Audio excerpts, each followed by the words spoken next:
Hello folks, JPH0917 with you here. I'm back at the spot where I took my very first YouTube video. It's been over 10 years. And we're here at the Brighton Street railroad crossing in Belmont. It is approximately 10 minutes of 11 in the morning. And there is a commuter train heading from Boston that's approaching Waverly, and then Belmont's the next stop, and then after Belmont the train will come through the Brighton Street crossing. I filmed here three times. My very first YouTube video. I came back for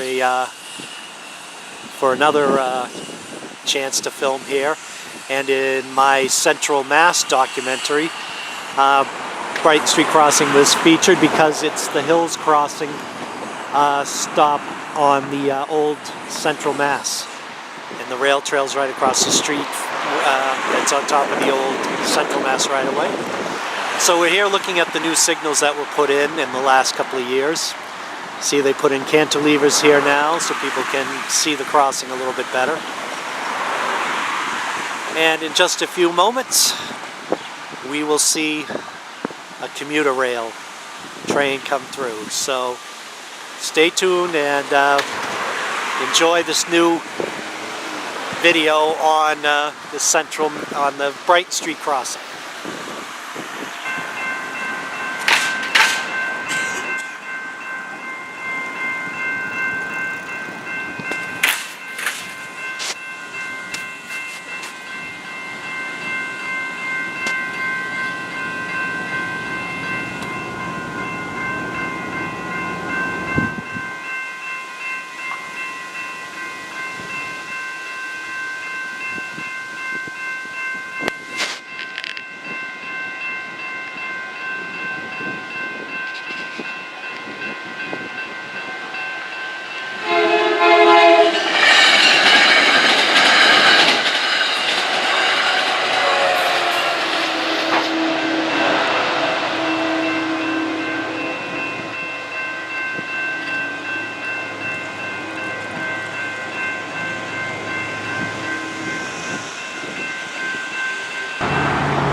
Okay, now we're at Marblehead Street. This is one of the triple crossings in North Andover. Sutton Street and North Main Street are to the right. Lawrence is to the left. And there is a train approaching the Lawrence station, so it'll be through here in just a few minutes. So stay tuned.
at another place where I haven't been in a while, North Main Street in North Andover. Of course, I've been at Sutton Street quite a few times, and Cross Road in Haverhill, or the Bradford section of Haverhill, but haven't been here in a while. And there is a train inbound to Boston that's due here in just a few minutes. So on my little Railfanning day, here we are, North Andover, North Main Street, waiting for the MBTA to come through.